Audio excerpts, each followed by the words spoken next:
A vida é o presente mais precioso que recebemos de Deus. Cada novo dia é uma oportunidade renovada para recomeçar, corrigir erros, crescer espiritualmente e desfrutar do amor e da graça do Senhor. Muitas vezes nos levantamos pela manhã e já somos consumidos pelas preocupações e compromissos do dia, esquecendo de reconhecer que o simples fato de estarmos vivos já é motivo suficiente para agradecer. A Bíblia nos ensina a começar o dia com gratidão, reconhecendo que não é por mérito nosso, mas pela misericórdia de Deus que temos mais uma chance de viver. As misericórdias do Senhor são a causa de não sermos consumidos, porque as suas misericórdias não têm fim. Renovam-se cada manhã, grande é a tua fidelidade. Lamentações 3:22, 23, essa passagem nos lembra que a cada amanhecer Deus nos cobre com sua misericórdia e fidelidade. Não importa como foi o dia anterior, o Senhor nos oferece uma nova chance todos os dias. A gratidão nos posiciona corretamente diante de Deus. Ela nos tira do centro e coloca o Senhor como protagonista da nossa existência. Além disso, o Salmo 118, 24,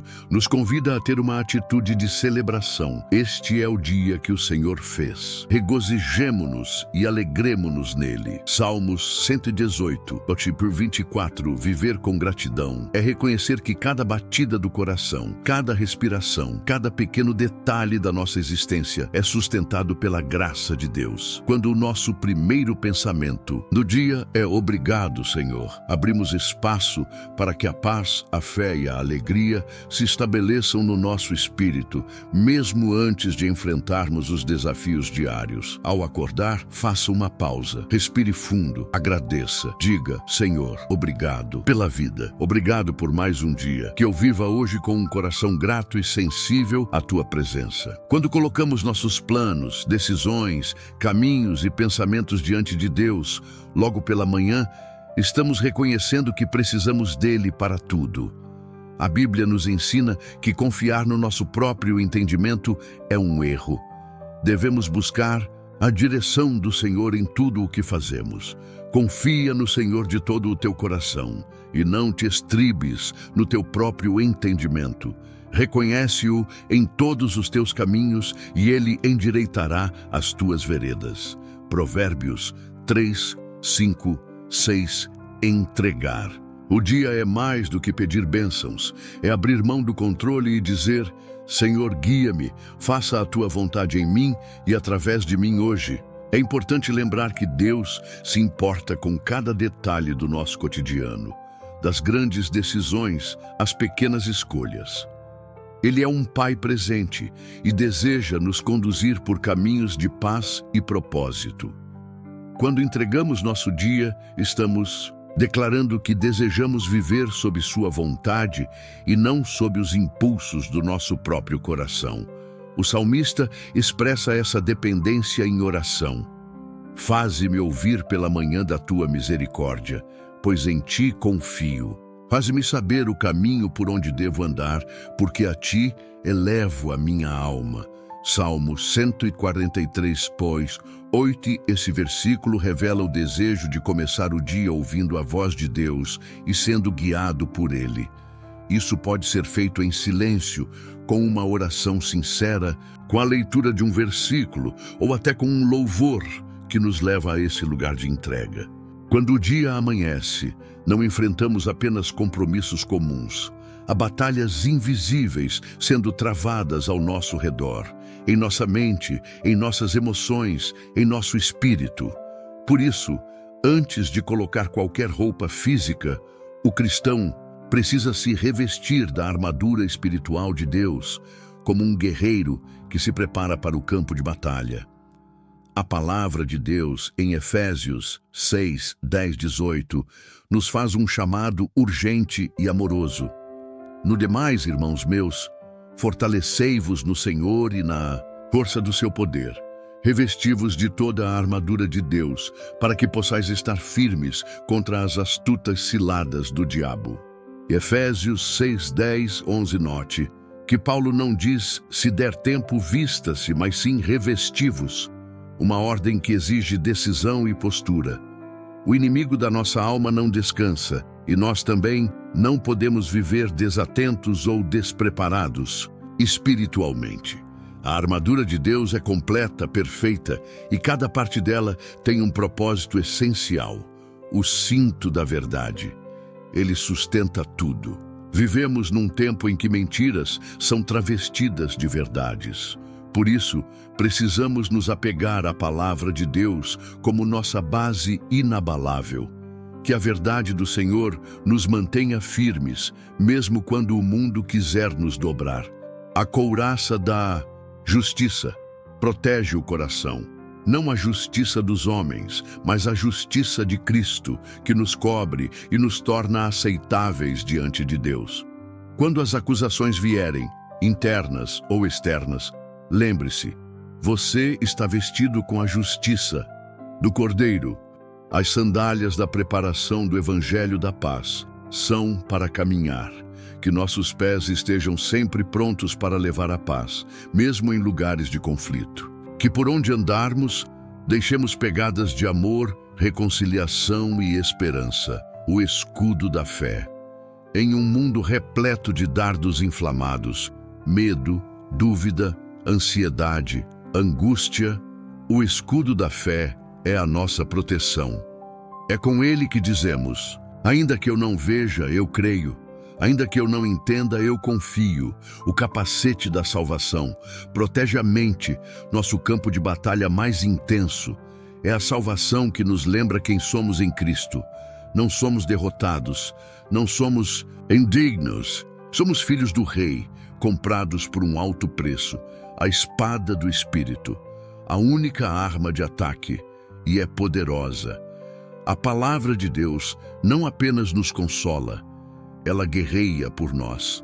Com ela, declaramos promessas, quebramos mentiras e levantamos o nome de Jesus em qualquer ambiente.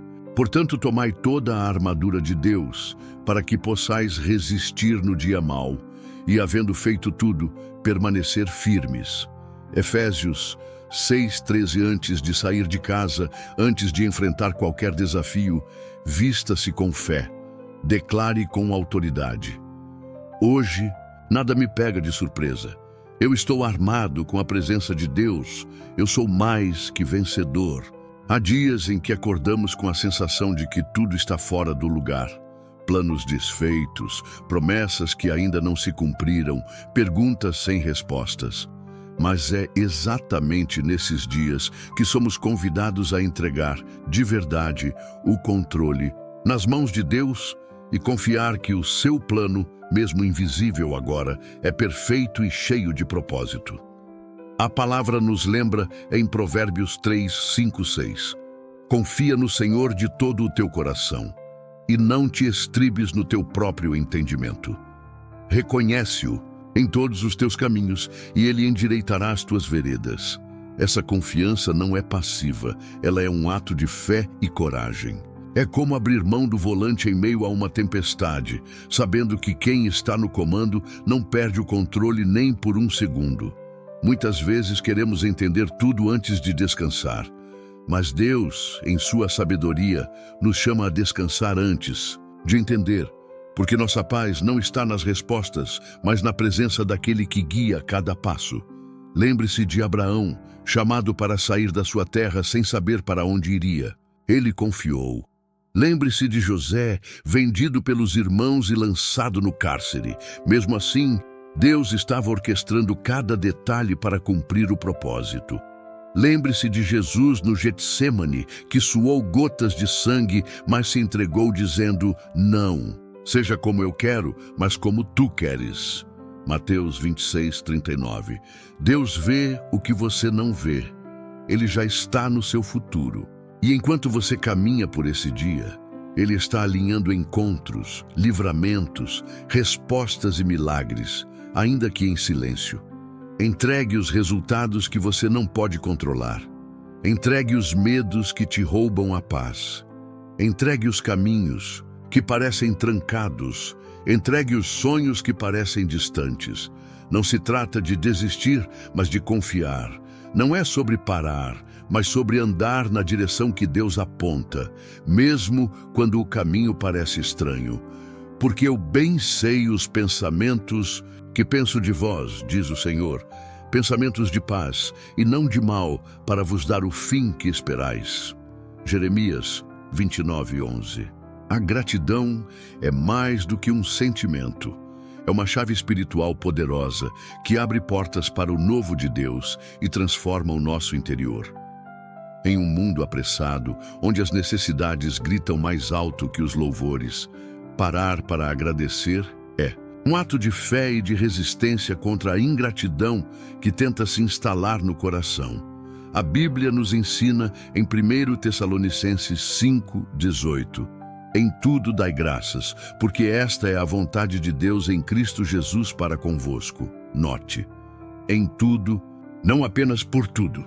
Há situações que não conseguimos agradecer pelo que representam, mas podemos agradecer em meio a elas, confiando que Deus está trabalhando e que Ele é bom o tempo todo. Gratidão é a linguagem daqueles que reconhecem que, mesmo sem merecer, já receberam muito. O simples fato de estarmos vivos hoje, respirando, lendo este texto, já é uma bênção imensa. Quantas vezes Deus nos livrou de perigos que nem sequer percebemos? Quantas orações já foram respondidas, às vezes de maneiras diferentes do que esperávamos, mas ainda assim foram resposta?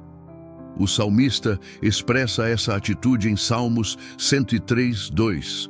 Bendize, ó minha alma, ao Senhor, e não te esqueças de nenhum de seus benefícios. Quantos benefícios você pode lembrar agora?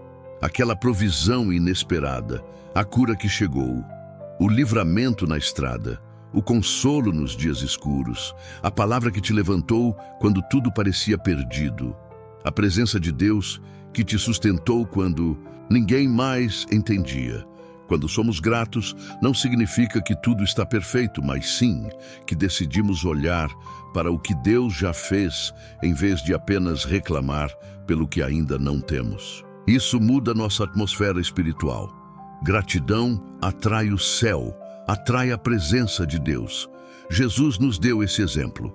Em João 6:11, diante de uma multidão faminta e apenas 5 pães e 2 peixes, ele deu graças antes do milagre acontecer.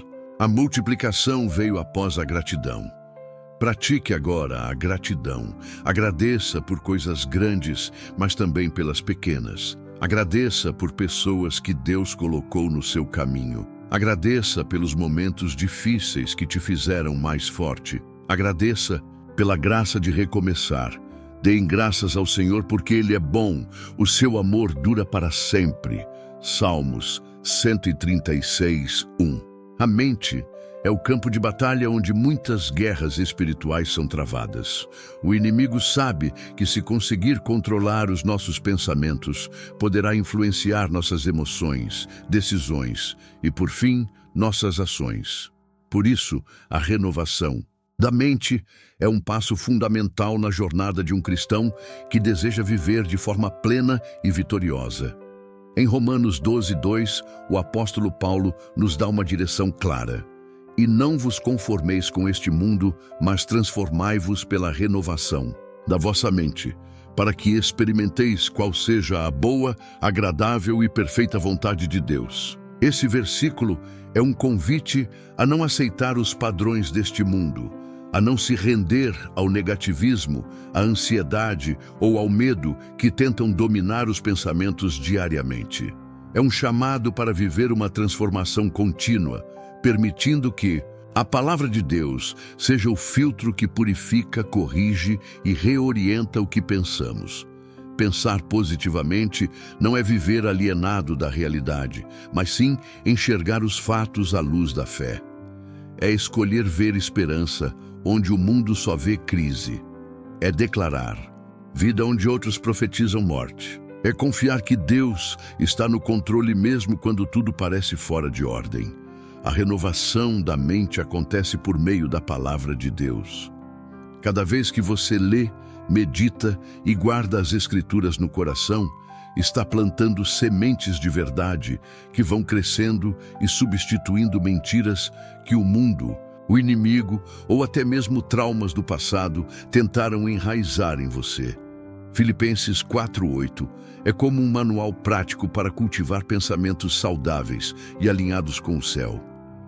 Quanto ao mais, irmãos, tudo o que é verdadeiro, tudo o que é honesto, tudo o que é justo, tudo o que é puro, tudo o que é amável, tudo o que é de boa fama, se há alguma virtude e se há algum louvor, nisso pensai. Pare agora por um instante e reflita em que você tem pensado. As suas ideias estão te edificando ou te aprisionando? Seus pensamentos têm gerado paz ou inquietação? Pensamentos transformados geram atitudes diferentes. Quando a mente está cheia da verdade de Deus, a alma se fortalece, o espírito se alinha e o corpo sente os efeitos dessa renovação. Tu conservarás em paz aquele cuja mente está firme em ti, porque ele confia em ti. Isaías 26:3 Medite diariamente na palavra, mesmo que por poucos minutos.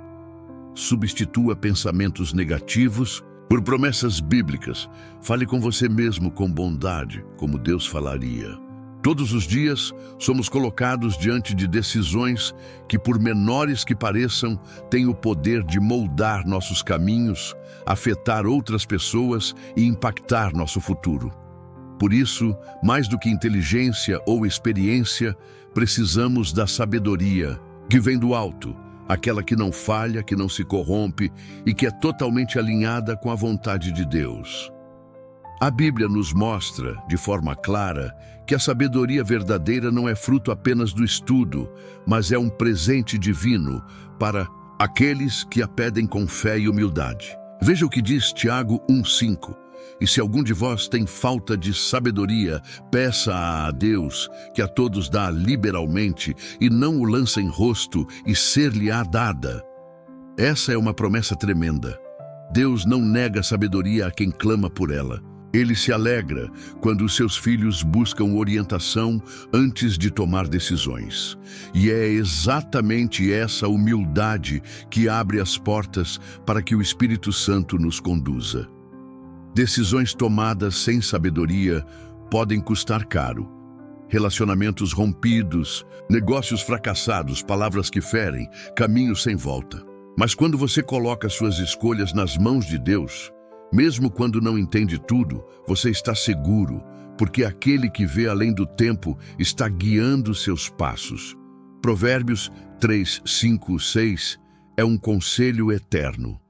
Confia no Senhor de todo o teu coração e não te estribes no teu próprio entendimento. Reconhece-o em todos os teus caminhos e ele endireitará as tuas veredas.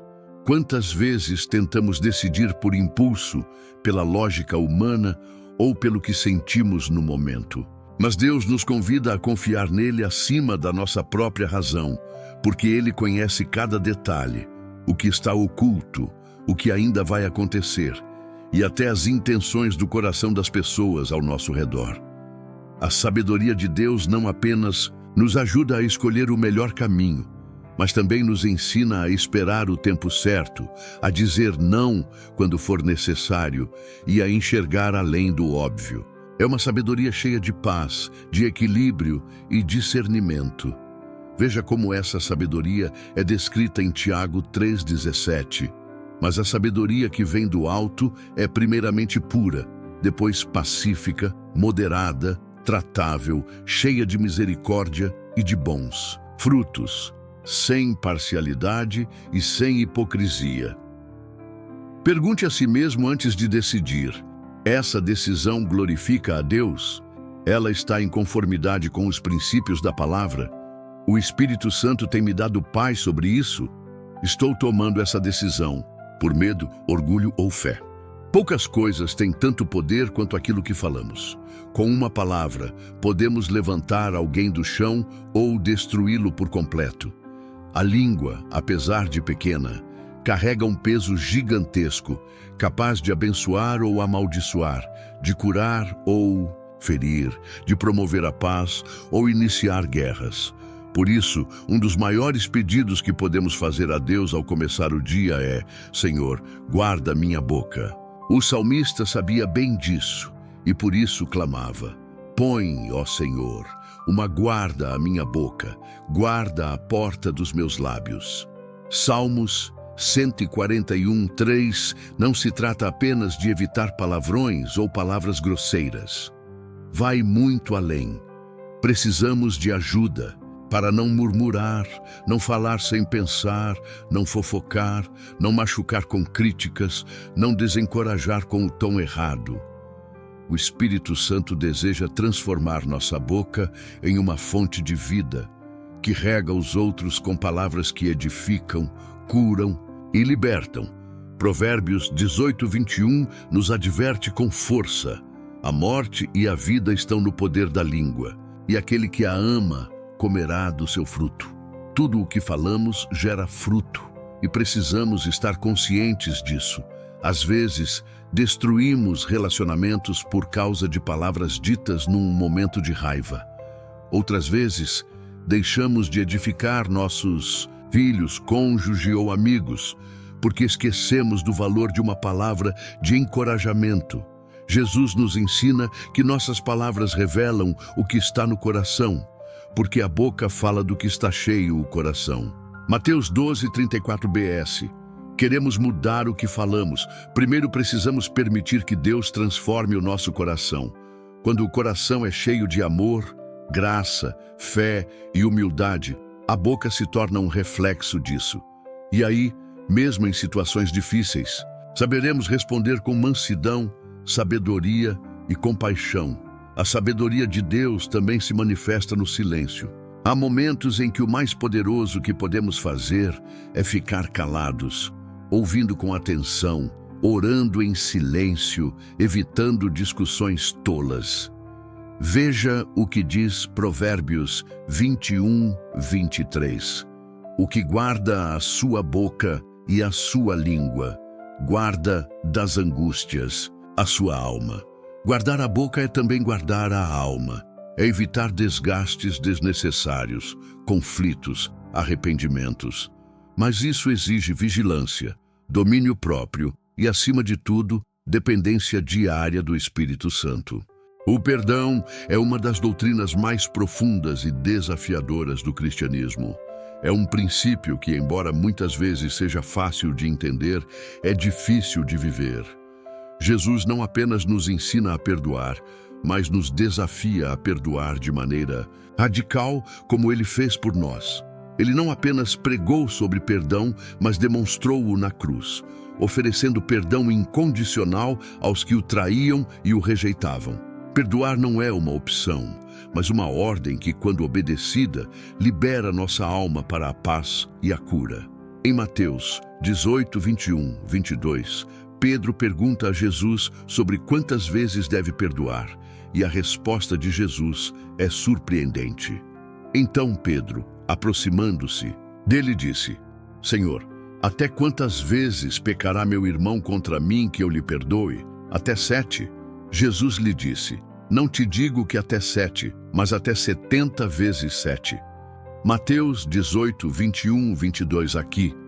Jesus nos ensina que o perdão não tem limites. É uma prática diária, uma escolha contínua. O perdão não é baseado em merecimento, mas na graça de Deus. Quando perdoamos, estamos liberando o peso da amargura, a prisão da vingança e permitindo que a paz de Cristo reine em nossos corações. O perdão não significa que devemos esquecer o que foi feito contra nós, ou que devemos continuar permitindo abusos e injustiças. Não. O perdão liberta o coração, mas não necessariamente restaura a relação de forma imediata. No entanto, perdoar é liberar o poder de Deus para curar e restaurar. O apóstolo Paulo fala sobre isso em Efésios 4:32. Antes, sede uns para com os outros benignos, misericordiosos, perdoando-vos uns aos outros, como também Deus vos perdoou em Cristo. A chave está aqui: perdoar como Cristo nos perdoou. Ele nos perdoou sem reservas, sem exigir nada em troca, sem esperar que fizéssemos algo para merecer. Jesus nos amou, e esse amor nos capacita a perdoar. O perdão, na verdade, é um reflexo da graça que recebemos de Deus. Ele nos perdoa constantemente e Ele espera que, ao reconhecermos o seu perdão, possamos estender o mesmo perdão aos outros. Em Mateus 6, 14 e 15, Jesus deixa claro que, se não perdoarmos, não seremos perdoados, porque se perdoardes aos homens as suas ofensas, também vos perdoará o vosso Pai Celestial.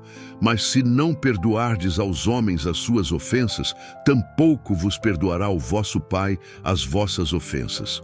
Mateus 6, 14 e 15. Perdoar é um ato de obediência e fé, e um dos maiores desafios espirituais que enfrentamos. No entanto, a verdadeira liberdade vem quando liberamos os outros do peso de suas falhas contra nós.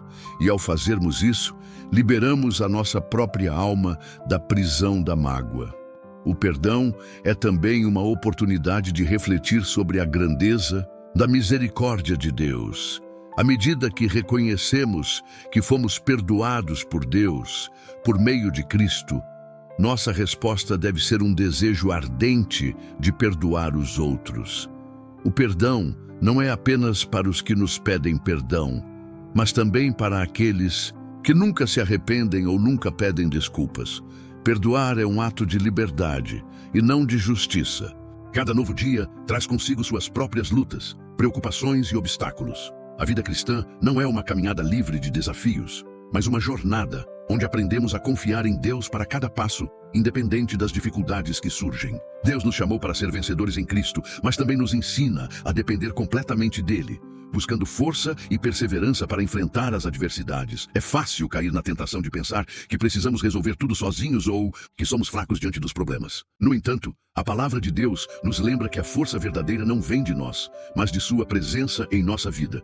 Em Filipenses 4:13, o apóstolo Paulo nos lembra dessa poderosa verdade. Posso todas as coisas em Cristo que me fortalece. Filipenses 4:13. Esta afirmação de Paulo revela o segredo de sua vida cheia de fé e coragem. Ele sabia que não dependia de suas próprias forças, mas da graça de Deus, que o sustentava em cada momento difícil. Da mesma forma, nós também somos fortalecidos pela força de Cristo.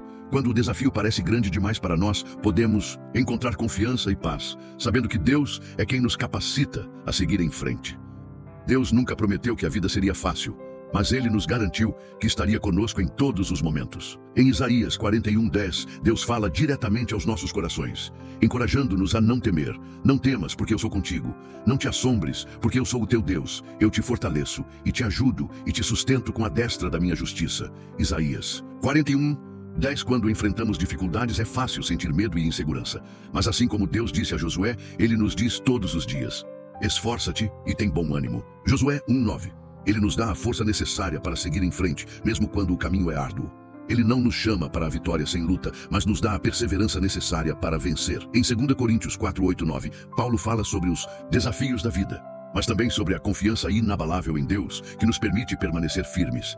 Em tudo somos atribulados, mas não angustiados, perplexos, mas não desesperados, perseguidos, mas não desamparados, abatidos, mas não destruídos. De Coríntios 4:8-9, esses versículos são um poderoso lembrete de que não estamos sozinhos nas batalhas que enfrentamos. Deus está conosco em cada tribulação, e Ele não permitirá que sejamos derrotados. Ele nos fortalece e nos dá perseverança para atravessar as tempestades da vida.